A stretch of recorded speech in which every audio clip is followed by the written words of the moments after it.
Today is August 8th, 2025, and you're listening to Space News First Up. Discover your next mission in the space industry with the Space News Job Exchange. Visit jobs.spacenews.com to find top aerospace roles and connect with leading employers. And for employers, use discount code JOBEX for 15% off your next purchase. Here are today's top headlines in space. Shares in Firefly Aerospace jumped 34% in the company's debut on the Nasdaq Thursday. China conducted a takeoff and landing test for a crewed lunar lander. United Launch Alliance is planning 9 launches this year. 2 small GEO broadband satellites built by Astranis for Anuvu are ready to begin service. And NASA says it has technologies it can offer for the Golden Dome missile defense program. First Up is produced by Space News, the industry standard for professional space journalism. Visit spacenews.com for breaking news, policy updates, and original analysis. We begin today with news that shares in Firefly Aerospace jumped 34% in the company's debut on the Nasdaq Thursday.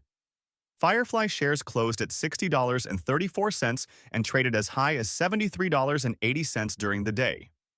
The company sold nearly 19.3 million shares at $45 each in the IPO, generating net proceeds of $868.5 million. The company plans to use those funds to pay down debt and for other corporate purposes.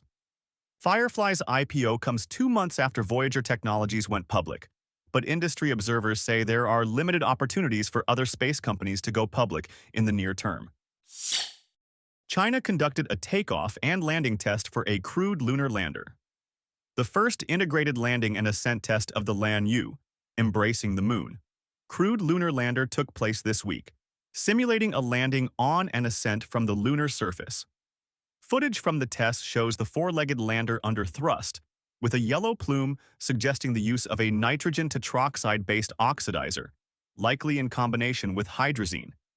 The Anuvu lunar lander consists of a propulsion module and landing module and is designed to transport 2 astronauts between lunar orbit and the Moon's surface. United Launch Alliance is planning 9 launches this year. In a call with reporters Thursday, ULA CEO Tory Bruno said the company expected to perform 9 launches, down from a dozen he estimated in March and a projection of 20 from last year. About 2/3 of the launches will be for commercial customers, such as Amazon's Project Kuiper constellation, and 1/3 for national security missions. The first national security Vulcan launch, USSF-106, is scheduled for August 12th. Despite the lower forecast for this year, Bruno said ULA still anticipates 20 to 25 launches in 2026 and beyond, including moving to a cadence of 2 launches per month before the end of this year. 2 small GEO broadband satellites built by Astranis for Anuvu are ready to begin service. Astranis said the satellites, launched at the end of last year as part of the 4-satellite Block 2 group, have reached their orbital locations in GEO and are ready to provide broadband services over the continental United States for Anuvu. A 3rd satellite from the launch, for Orbits Corporation of the Philippines, has also reached GEO and is undergoing final health checks before beginning service. The 4th satellite, UtilitySat, continues to suffer thruster problems that are keeping it from raising its orbit. NASA says it has technologies it can offer for the Golden Dome missile defense program.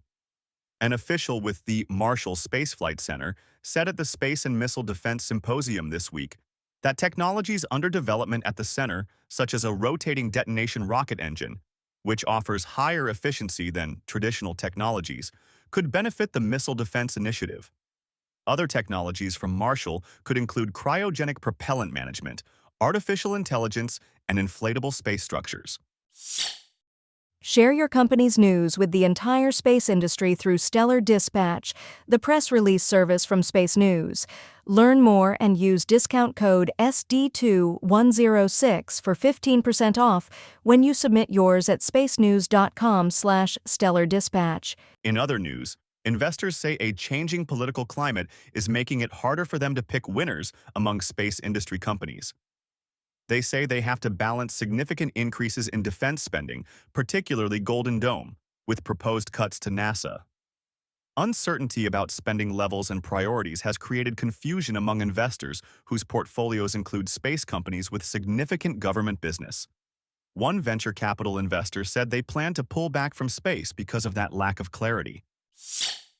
A startup has raised a seed round to develop a high-performance orbital transfer vehicle that can loiter in orbit for years despite using cryogenic propellants. Orbital Operations said Thursday it raised $8.8 million from several investors.